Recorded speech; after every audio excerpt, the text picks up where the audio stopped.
Assalamualaikum Bang Ihsanuddin Nursi.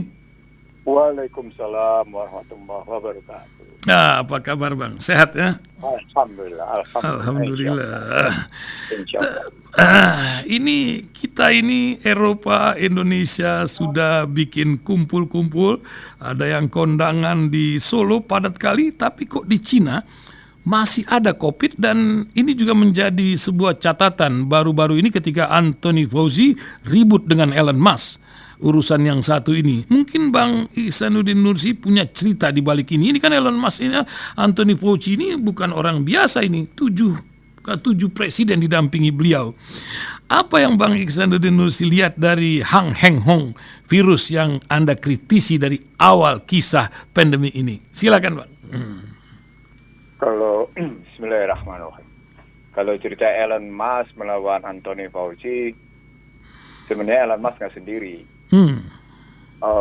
Banyak kalangan dokter dan kalangan ahli farmasi lain menolak apa yang disampaikan oleh Anthony Fauci. Dan karena itu, misalnya Gubernur Florida Robert DeSantis menolak kan, betul. apa yang disampaikan oleh Anthony Fauci. Dalam bahasa yang lain, kalau kita lihat apa yang disampaikan Anthony Fauci, walaupun dia hidup di 7 presiden dalam perspektif kesehatan, tapi sesungguhnya sejumlah orang yang memiliki data lain melihat gerakan COVID itu sesuatu yang patut diuji kebenarannya. Saya misalnya pernah menyampaikan tingkat kematian American flu terus-menerus meningkat sebelum COVID dinyatakan sebagai wabah pandemi gitu. Tapi kemudian datanya hilang dan tidak muncul lagi gitu. Sama seperti kematian yang pernah terjadi di DKI. Itu datanya kemudian hilang setelah terbukti kematian bukan karena pandemi gitu.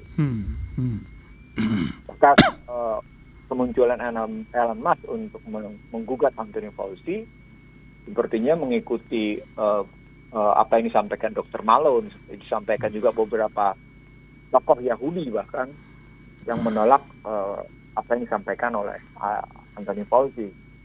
Beberapa buku bahkan membuktikan motif tertentu di balik Anthony Fauci, di balik kehadiran COVID. Nggak usah kita ambil teks Mars yang membongkar habis-habisan motif pengendalian manusia dengan sekaligus mengurangi jumlah penduduk. Kan strateginya dua. Macam-macam. Strategi mengurangi penduduk, tapi sekaligus strategi mengendalikan manusia yang disebut dengan Global Human Control, Universal Human Control System, lewat yang namanya liquid chip, gitu ya. Itu kan sudah beredar di mana-mana, gitu. Maka tidak heran kalau pernah dari Kanada sampai dengan Inggris, sampai dengan Eropa gitu, protes terhadap COVID itu demikian merebaknya. Nah, tentu Partai Demokrat akan menolak apa yang dilakukan oleh Elon Musk karena di balik isu COVID-19 dan vaksinnya itu adalah kerjaan partai tertentu di Amerika gitu. Dan memang akhirnya memberi keuntungan pada mereka.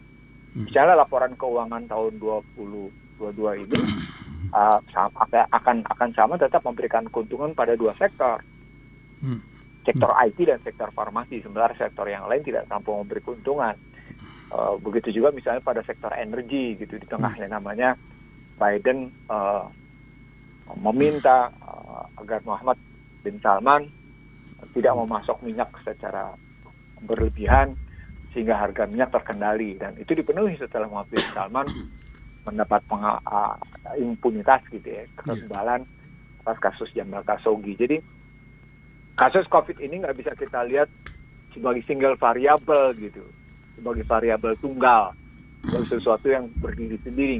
Dia nggak berdiri sendiri, dia berhubungan dengan strategi-strategi tertentu yang dalam kanal YouTube saya sebut sebagai arah khilafah materialisme gitu. Dan itu ditolak oleh beberapa masyarakat Amerika yang memang kritis, elitis untuk menegakkan khilafah materialisme itu. Nah, kalau dilihat Cina kan memang sampai dengan hari ini kan tidak satupun institusi yang membuktikan bahwa COVID-19 itu berasal dari Wuhan, dari Hubei. Tapi pada saat yang sama Cina memang harus mengendalikan. Kenapa? Karena pada pertemuan ketiga terakhir Partai Komunis terjadi semacam konflik yang cukup tajam antara apakah Xi Jinping berlanjut atau tidak gitu. Dipakai juga isu ini ya. Iya, dan COVID dipakai untuk sarana mengendalikan demo. Dan itu kan di sana dengan demo kertas putih kan. Iya, betul. Nah, kertas putih itu ternyata dijadikan sarana untuk memprotes kehadiran Xi Jinping yang memperpanjang, dan lewat artinya kalau kematian COVID itu meningkat walaupun dari 1,4 miliar kematian hanya 5.327. Itu kan sesungguhnya menggambarkan di satu sisi Cina berhasil mengendalikan COVID, tapi di sisi lain juga Cina berhasil menggunakan COVID sebagai sarana pengendalian demo gitu. Ingat COVID. Sama seperti di negeri Wakanda kan. Betul. Nah, ada demo karena COVID, akhirnya mafia konstitusi terus mengetuk palu macam-macam, begitu kan, Bang? Iya. Karena sekarang ini lagi banyak mafia nih di sini ya, macam-macam. Tapi itu membuktikan bahwa negeri ini memang syarat mafia. Nah, ini bagaimana, Bang? Kita lanjut aja lah kisah ke cerita urusan ini desain 3 periode. Ini kan seperti timbul tenggelam ini ya. Pak Kumis beracara tentang yang satu ini, para penjaga di parlemen kadang main mata, kadang tidak. Kan katanya undang-undang dasar akan dikembalikan. Toh kan Bang Ihsanuddin Nursi senang sekali kalau undang-undang dasar. Tapi orang macam Pak Anies selalu bilang, lihat track record, bukan ke depan. Gampang kalau ngomong ke depan gitu. Cemana Bang kisah ini Bang? Saya akan ngambil cara berpikir bahwa hari ini adalah hasil kemarin, bahwa hari esok adalah hasil hari ini. Gitu. Jadi kita tidak bisa, sama seperti apakah perjalanan kita menuju kematian itu dalam hawin alaina fi sakaratil maut atau kemudian dalam posisi susah gitu. Itu tergantung hari ini. Jadi kita nggak bisa ngomongnya sepotong gitu. Karena Islam mengajarkan cara pandang jangka panjang. Bahkan pembicaraan atau ajaran Islam sampai dengan persiapan setelah kehidupan, persiapan bagaimana setelah kematian itu harus disiapkan sedemikian rupa. Jadi cara pandangnya adalah cara pandang jangka panjang yang diaplikasikan dalam cara jangka pendek dan cara menengah gitu. Nah kalau soal konstitusi ya rasanya 18-19 tahun sudah cukup gitu ya, membuktikan bahwa fondasi liberal telah merusak negeri ini gitu. 19 tahun kita hidup dengan pemilu 2004 itu dengan situasi yang demikian rusaknya hingga sekarang gitu ya. Itu bisa kita rasakan makin terbelahnya gitu. Dan gagas tentang kembali ke Undang-Undang Dasar 45, sebenarnya gagas yang berusaha untuk mengembalikan semangat para pendiri Republik untuk kembali tegak dalam kehidupan berbangsa dan bernegara, disertai dengan mengatasi kelemahan-kelemahan atau kekurangan-kekurangan yang ada. Nah, banyak pihak yang dalam posisi nyaman, dalam zona nyaman, tentu menolak untuk kembali ke konstitusi karena mereka merasa menjadi bagian pemegang saham atas tegaknya pemerintahan. Model Undang-Undang Dasar 2002 adalah model di mana partai politik sebagai satu-satunya pemegang saham. Model Undang-Undang Dasar 2002 adalah model di mana segelintir orang itu menguasai negara, segelintir orang. Itu model yang dibangun dalam Undang-Undang Dasar 2002. Sementara model yang dibangun oleh Undang-Undang Dasar 45 itu tidak segelintir orang. Kenapa? Karena kalimatnya MPR adalah penjelmaan rakyat. Jadi bukan soal keterwakilan, tapi soal bagaimana rakyat terjelma dalam majelis, dan majelis bertanggung jawab untuk menjelmakan aspirasi rakyat. Gitu. Itu modelnya, itu sederhananya. Nah, ketika sejumlah orang melihat pemilu 2004, pemilu 2009, pemilu 2014, pemilu 2019, dan sekarang mau berlangsung pemilu 2024 itu seperti model itu, maka kita menghadapi dengan 5 tesa. Tesa pertama, politiknya liberal gitu. Lalu ekonominya kapitalistik, sosialnya opportunis hedonis gitu ya. Hukumnya berpihak kepada siapa yang kuat, dialah yang bisa memperoleh keadilan gitu. Dan gimana semuanya serba begitu gitu. Yang basisnya semuanya tadi yang saya bilang khilafah materialisme. Jadi sebenarnya sesungguhnya di Indonesia sedang berjalan, makanya banyak bencana. Karena sesungguhnya kita sedang menegakkan khilafah materialisme. Ini namanya saja republik, tapi pada hakikatnya khilafah materialisme gitu. Kalau kita ambil dalam kerangka itu gitu. Keputusan masyarakat terbesar dianggap sebagai sebuah kebenaran. Kalau pakai hadis kan suara terbanyak belum tentu suara kebenaran. Karena yang disebut dengan kebenaran datang dari Allah gitu ya. Al-haq min rabbik fala takunanna minal mumtarin misalnya. Dan itu dijalankan oleh mereka berkuasa dengan prinsip amanah, titik fatonah dan ihsan gitu. Jadi tidak dalam konstruksi the voice majority is the truth gitu loh. Suara-suara yang terbanyak adalah sebuah suara kebenaran, suara rakyat adalah suara Tuhan. Itu kan sebenarnya penyesatan gitu. Seolah-olah suara terbanyak adalah suara Tuhan. Belum tentu suara kok gitu. Yang terjadi di Uni Eropa, yang terjadi di Amerika, terjadi di Australia, terjadi di Kanada, di negara-negara Barat sebagai suara kebanyakan, itu suara Tuhan dong. Suara Tuhan yang mana yang Anda maksud itu? Itu dia.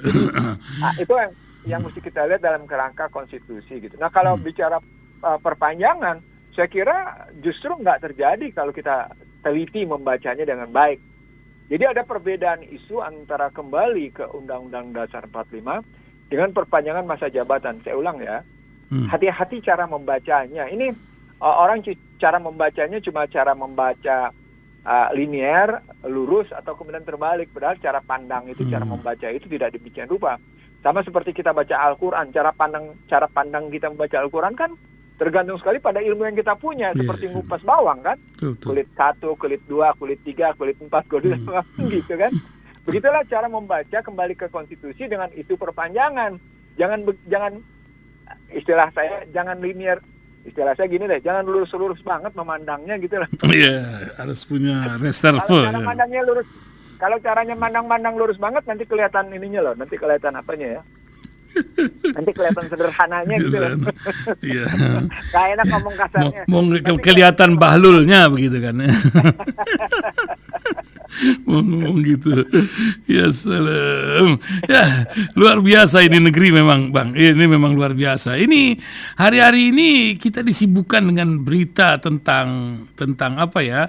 Perbudakan di Vietnam, Filipina, warga-warga Indonesia yang terjebak pada sistem kapitalis rezeki atau cari kerja di luar negeri.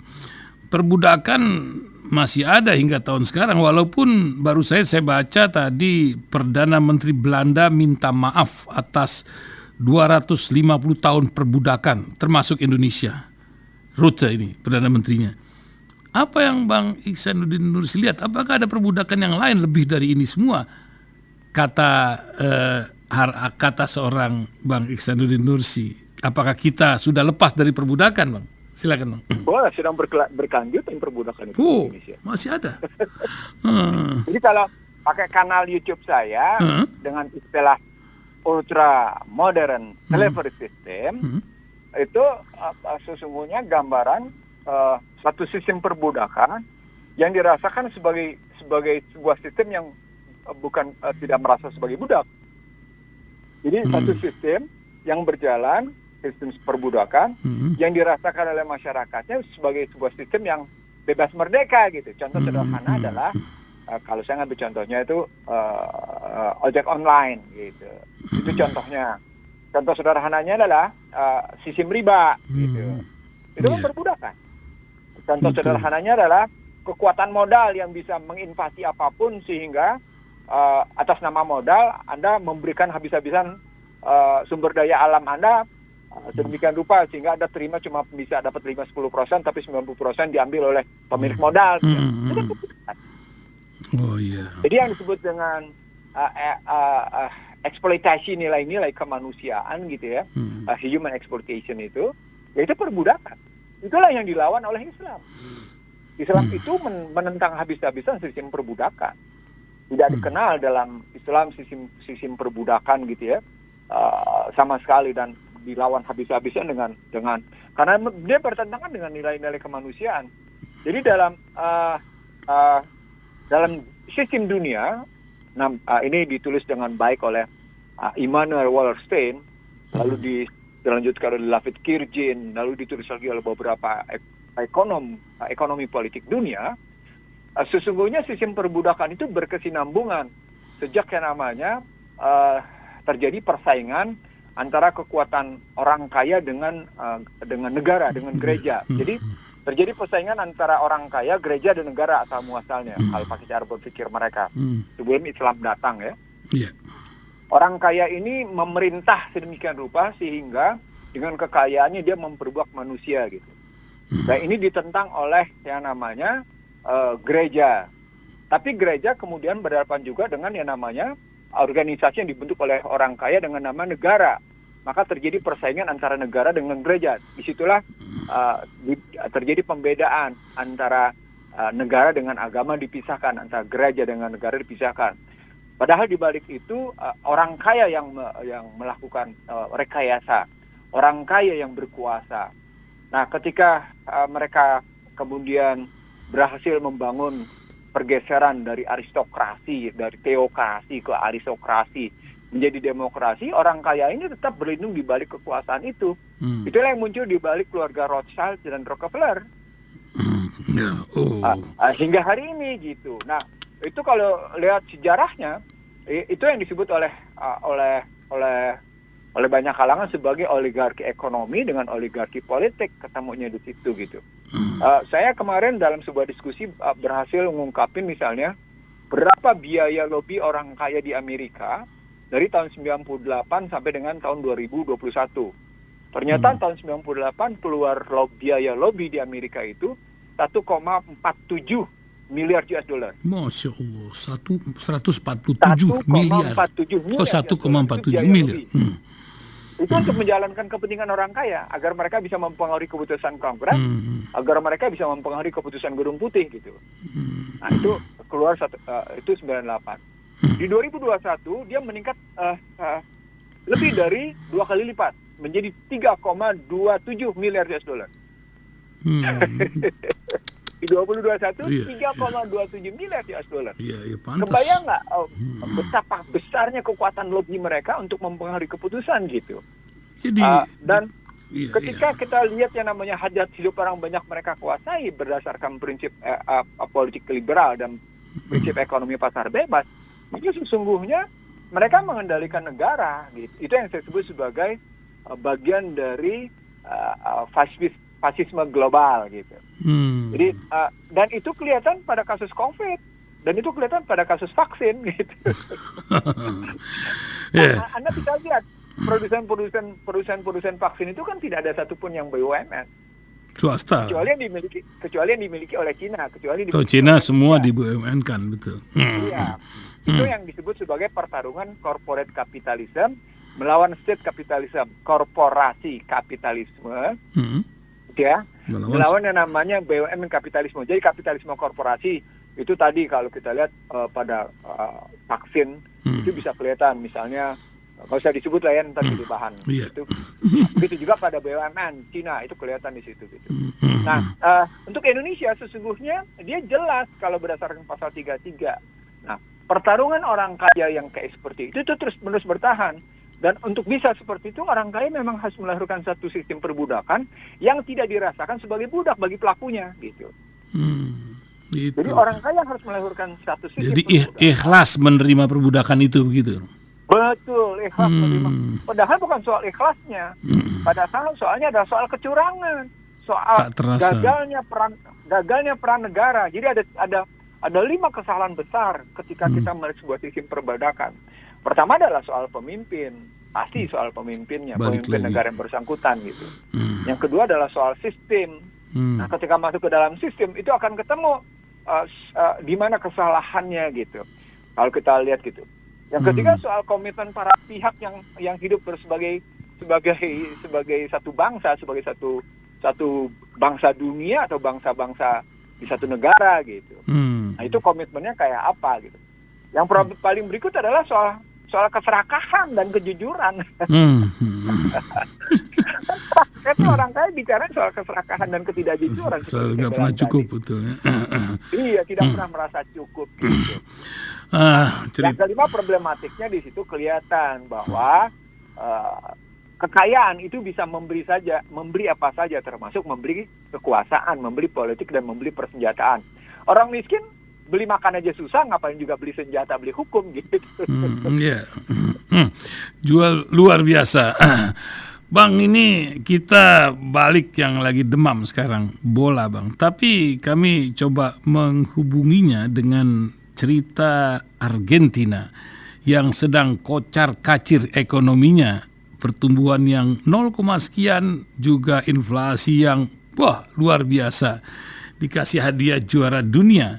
Sementara satu lagi yang dari Eropa, ya, ketika Prancis kita lihat sedemikian menjadi budak Amerika lah kalau ada orang bilang sekarang ya, karena energinya dari Rusia, juga perekonomiannya yang Eropa carut marut sekarang ini menjadi sorotan bertanding dalam sebuah pertandingan di Qatar, negeri Muslim yang sedang jaya-jayanya gitu.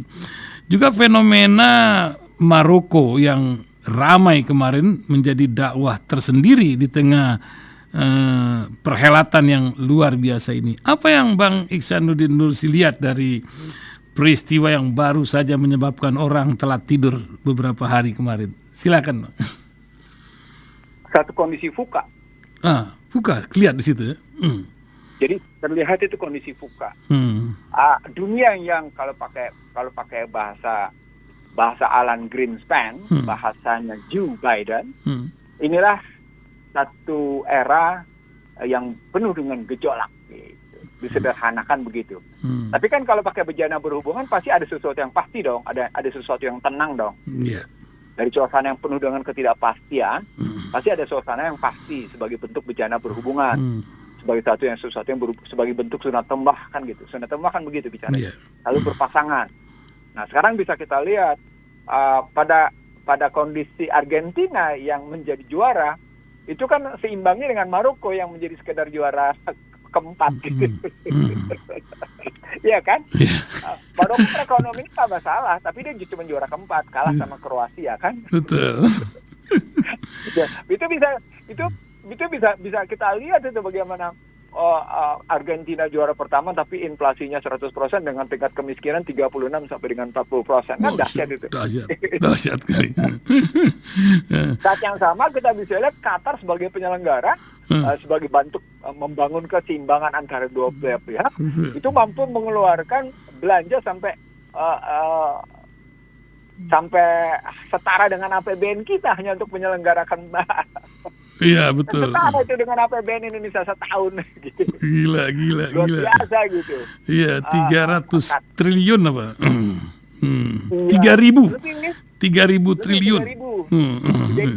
Ya, Piala Dunia bikin melongo ya. Nah itu kalau kita lihat itunya. Lalu kalau kita lihat Prancis sekarang, Prancis memang dalam posisi terdikte oleh Amerika, tapi lewat penghargaannya ya dia berhasil menunjukkan satu kondisi bangsa tertentu gitu ya, bisa ngelihat kayak gitu. Cuman kan si Mbappe ini kan juga akhirnya tergambar bahwa Prancis adalah negeri emigran gitu. Kan bukan kulit putih. Betul, iya, negeri kulit putih, pemain hitam semua gitu. Iya, jadi yang mendapat penghargaan adalah Mbappe kan? Iya. Kan gitu.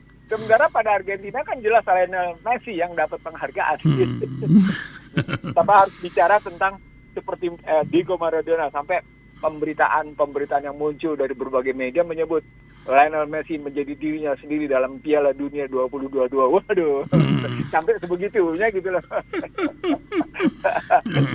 Jadi kalau kita lihat gambaran tokoh-tokoh bola seperti Lionel Messi atau Mbappe itu, pada hakikatnya gambaran di mana tokoh-tokoh politik tidak menjadi idola bagi orang sekarang gitu. Tapi orang-orang yang mampu berjuang dengan kapasitasnya dan pada saat yang sama berhasil membangun tim, itulah idola masyarakat.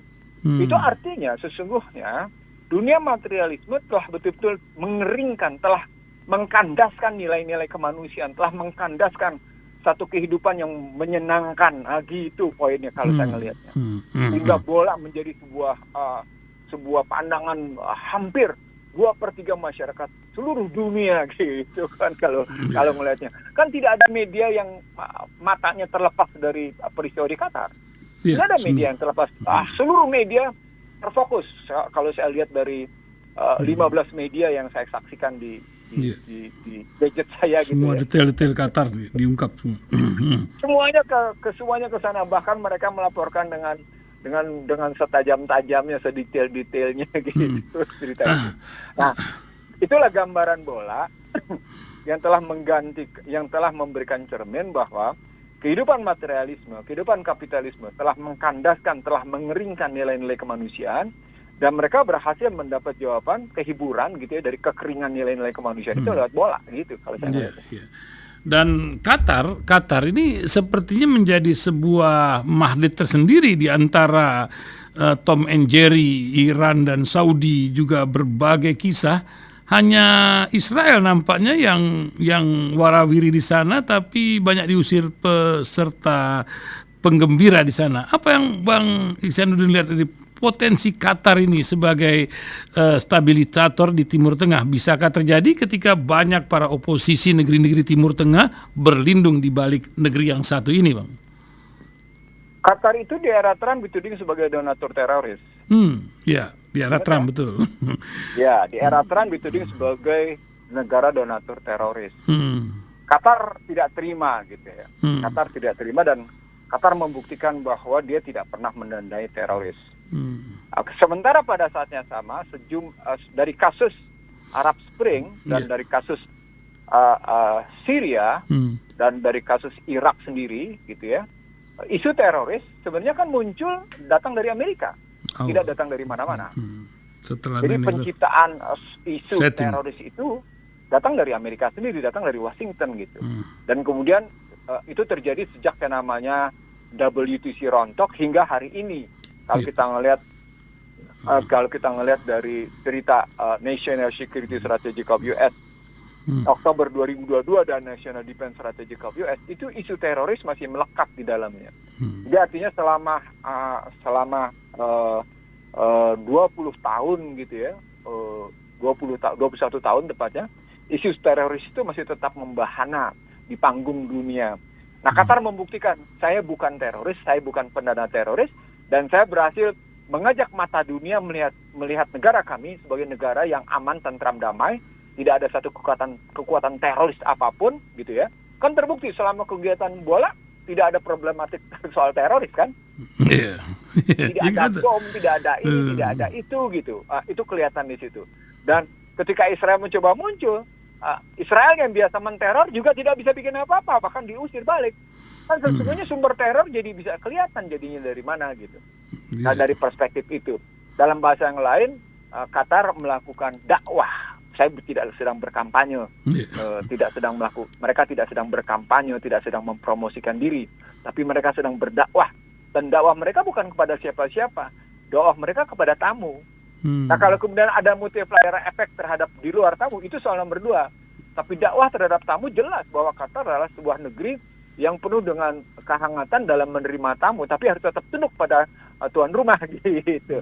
Sama seperti kita datang ke satu tempat kan, ke rumah orang kan, kita lihat bagaimana keramah tamahan tuan rumah, tapi tuan rumah juga menyatakan rumah ini tetap ada aturannya kan gitu. Kita lihatnya. Itu yang dilakukan oleh Qatar gitu.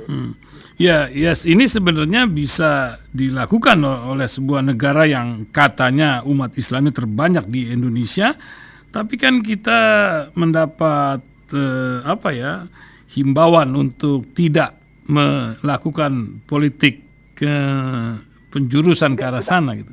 Kenapa? Politik identitas. Identitas. Itu kan Qatar kan jelas melakukan sebuah identitas. Harusnya kan kita belajar sama yang suksesnya. Identitas kami macam gini gitu. Apa yang menyebabkan kok politik identitas tuh anehnya tuh Pak Kiai pun bicara demikian gitu. Apa salah kita mengidentitaskan keluarga kita dalam macam gini gitu? Gimana, Bang? Saya ceramah politik identitas sudah sudah sejak yang namanya pemilu 2014, 2009, 2014, 2019 gitu ya. Makanya kajian saya sampai viral gitu ya ketika saya menyebut justru Undang-Undang Dasar 45 itu mengakui identitas. Dalam bahasa yang sederhana, ketika Anda menyebut sebagai bangsa Indonesia, itu identitas Anda sebagai Indonesia. Di panggung internasional, Anda tidak bisa menghilangkan Anda adalah bangsa Indonesia, dan bangsa Indonesia adalah identitas. Jadi ada identitas dalam kacamata saya. Identitas itu bisa disebabkan oleh 4 hal. Identitas karena kelahiran gitu ya, identitas karena pilihan, tapi identitas juga karena pemberian gitu. Identitas karena penetapan Allah jelas identitasnya lelaki, identitasnya perempuan gitu kan gitu, nggak bisa enggak gitu. Lalu keagamaan itu karena pilihan gitu. Karena pemberian itu tadi dokter, profesor, itu kan identitas. Bukan karena Anda meraihnya, bisa jadi Anda karena diberikan. Atau bisa juga Anda karena Anda membeli, kan bisa aja kan? Anda membeli ya begitu gitu. Itu identitas gitu. Nah, identitas itu tadi kalau sudah sampai pada posisi menentukan preferensi politik, pilihan politik, itu yang tidak dikehendaki oleh mereka yang merasa betul bahwa identitas agama itu menentukan preferensi politik. Jadi ada hal yang berbeda ketika kita melihat politik identitas dengan preferensi politik. Dan harus dibedakan juga dengan identitas politik dan politik identitas gitu. Identitas politiknya misalnya perilakunya, ini yang masuk dalam kacamata David E. Apter. Anda manipulator gitu, Anda koruptor tuh, atau Anda normatif, atau Anda semantik gitu, atau Anda idealis, atau Anda akademis. Itu kajiannya David E. Apter, itu identitas politik gitu. Satu partai politik punya identitas sebagai pejuang nilai-nilai kemanusiaan. Identitas politik satu partai politik, misalnya Anda pejuang lingkungan, Green Party misalnya. Penjuang kerakyatan gitu ya, gitu. Iya, itu identitas politik. Tapi kalau politik identitas itu diperoleh tadi karena Anda karena status yang Anda ambil, karena ideologi yang Anda bangun. Jadi satu identitas politik itu terbangun sekali karena ideologinya, karena pilihan-pilihan yang dibangun oleh nilai-nilainya gitu. Itu yang saya sebut sebagai identitas karena diberikan, atau identitas karena sudah ditetapkan posisinya. Nah, kalau ada pihak yang menolak identitas, mestinya dia juga menolak dong identitas kelaki-lakiannya. Nah, lu. Itu identitas. Mestinya dia juga menolak dong identitasnya karena profesornya dia beli, atau profesornya dia dapetin, atau doktornya dia dapetin, atau doktornya dia beli gitu loh. Mestinya kalau dia menang, itu kan ini kan nggak soal berpengaruh politik. No, itu berpengaruh dalam politik, di mana simbol-simbol dalam kehidupan itu sangat menentukan. Maka simbol-simbol sebegitu adalah identitas gitu. Apalagi bangsa ini yang sudah bergeser feodalismenya gitu ya, feodalisme kerajaan, feodalisme ke model-model kayak gitu, sudah bergeser menjadi feodalisme keilmuan. Keilmuan menjadi sebuah bentuk feodalisme baru, neo-feodalism gitu. Yang penting label, bukan isi ya, gitu. Yang penting peneng label, bukan isi, itu dia. Nah, neo-feodalisme dalam berbasis keilmuan, berbasis gelar-gelar keilmuan, itu identitas. Gitu.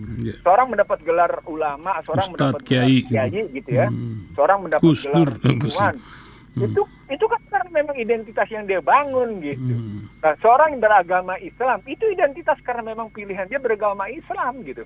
Lalu bagaimana Anda kemudian menghilangkan, Anda memilih identitas bangsa Indonesia, ya Anda beridentitas bangsa Indonesia. Gitu. Jadi nggak bisa, identitas itu nggak bisa disingkirkan begitu saja gitu ya. Kalau memang kita masuk dalam tiga pilihan tadi, antara identitas politik, politik identitas, dan pilihan politik, preferensi politik gitu. Nah, kenapa itu hanya ribut di asal begitu menjelang yang namanya pemilu? Karena ada ketakutan tertentu ketika politik, keputusan politik, preferensi politik itu didekati berdasarkan identitas keagamaan. Itu terjadi pada kasus Ahok melawan yang namanya Anies. Gitu. Padahal udah ada ketuhanan yang Maha Esa, kan Pancasila katanya, Bang. Itu identitas.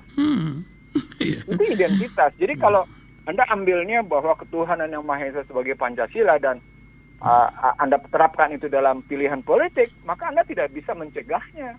Nah, dibangunlah kampanye besar-besaran agar preferensi politik, pilihan politik tidak didasarkan atas agama. Apa yang sedang terjadi?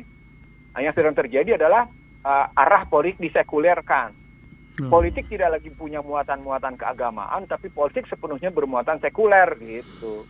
Ya Allah, 8:40 menit, Bang. Dengan begitu seolah-olah keputusan politik terbebas dari tanggung jawab kehadapan Allah kan gitu. Wah, ini Jadi kalau ngambil sikap keputusan politik terbebas, tidak ada hubungan pertanggungjawaban pada Allah, ya itulah pola sekuler gitu. Ya, luar biasa. Ini negeri selalu mendapat tantangan yang mudah-mudahan Allah melindungi negeri hamba ini, insya Allah. Mungkin sebagai terakhir, Bang, closing kita di pagi hari ini. Silakan, Bang. Ya. Saya kira satu kondisi yang dihadapi oleh bangsa ini ke depan, seperti yang saya viralkan kemarin gitu ya, menjadi lebih berat. Karena situasi dengan media sosial yang mampu bersaing dengan media mainstream, media formal, itu mengakibatkan orang menjadi punya pilihan demikian banyak. Tapi untuk menentukan pilihan mana yang benar, sangat tergantung sekali pada tingkat keilmuan, pada literasinya, kalau pakai istilah Ihsan Talib. Literasinya apa dulu kan? Itu dia. Iya. Ya, kalau literasinya cuma media sosial, bisa jadi tersesat. Kalau cuma media sosial, karena media sosial tidak kuat dalam penyajian data. Media sosial tidak memenuhi kurang memenuhi prinsip-prinsip untuk tabayun, kurang memenuhi prinsip-prinsip membangun relasi konsistensi, korespondensi dan koherensi gitu ya sebagai bentuk keilmuan. Apalagi nanti berhubungan dengan keimanan. Jadi kan kalau Islam kan tidak hanya bicara konsistensi, korespondensi, koherensi, tapi juga keimanan. Maka dalam pandangan saya 2023, 2024 hingga ini karena kebetulan saya salah baca kali gitu ya. Saya salah baca. Jadi dalam melihat hitungan 15 tahun ke depan, pijakannya memang ketepatan kita mengambil keputusan di 2023, 2024. Kalau kita salah dalam keputusan mengambil kebijakan di 2023, 2024, 15 tahun ke depan kita akan berantakan. Ini persis omongan saya di tahun 99, 2001 ketika wartawan bertanya saya, Bang, kapan Indonesia pulih? Saya bilang kalau pulih secara ekonomi sih mungkin selesai di 2004 ya, saya bilang. Dan kejadian. Harusnya. Tapi kalau soal pulih kehidupan berbangsa bernegara, saya nggak yakin tuh. Dan ini saya ulang dalam cerita sekarang. Saya tidak punya keyakinan bahwa kita akan menjadi lebih baik karena Indonesia ada dalam konstruksi untuk tetap dipecah belah soalnya. Ini yang mesti kita atasi agar Indonesia tetap tidak dalam konstruksi dipecah belah. Jadi dalam sebuah sajian saya di sebuah lembaga negara, saya menyebut saya tidak pernah percaya bahwa situasi ekonomi politik Indonesia terlepas dari kepentingan asing. Saya sebutin riwayatnya gitu ya. Dan semua orang-orang cerdas cendekia yang ngumpul dalam lembaga itu menyetujui. Lalu saya sajikan data dan kita lihat bagaimana 2023, 2024. Saya bilang sesungguhnya kalau dilihat dari resiko politiknya tidak terlampau tinggi. Tapi problematik ancaman dari lo untuk pecah belah dengan kondisi kondisi ekonomi politik yang tidak adil itu, saya bilang, nah itu berpotensi untuk meningkatkan resiko politik dalam kondisi terpecah belah, saya bilang gitu. Nah, itulah yang mesti diatasi oleh umat Islam Indonesia. Kita jangan ikut-ikutan berkontribusi untuk memecah belah. Itu penting. Ya. Rasil dengan Islam yang satu itu adalah berkontribusi untuk menyatukan Islam ke Indonesia bahkan sedunia. Insyaallah. Nah, itu kontribusi kita. Nah, kalau kita berkontribusi dalam konstruksi umatan wahidah, dalam konstruksi wa'tasimu bihabillah jami'a wa la tafarraqu, dalam konstruksi ku anfusakum wa ahlikum nar, maka mulai hari ini kita mestinya pegang komitmen sesuai dengan syahadat kita. Komitmen kita adalah tetap menyatukan umat agar kita tidak menjadi korban dari sistem perbudakan yang makin hari makin merajalela dan makin buas menggila. Itu yang harus kita hadapi. Demikian, Khalid. Insyaallah. Mohon maaf kalau ada kata-kata yang tidak berkenan. Sambil memohon ampunan dari Allah. mohon maghfirah dari Allah. Iya. Semoga kita tetap diberikan berkah dan rahmatnya. Amin. Agar kehidupan kita tetap tentram damai. Subhanakallahumma wa bihamdika asyhadu alla ilaha illa anta wa astaghfiruka wa atubu ilaik. Wassalamualaikum warahmatullahi wabarakatuh.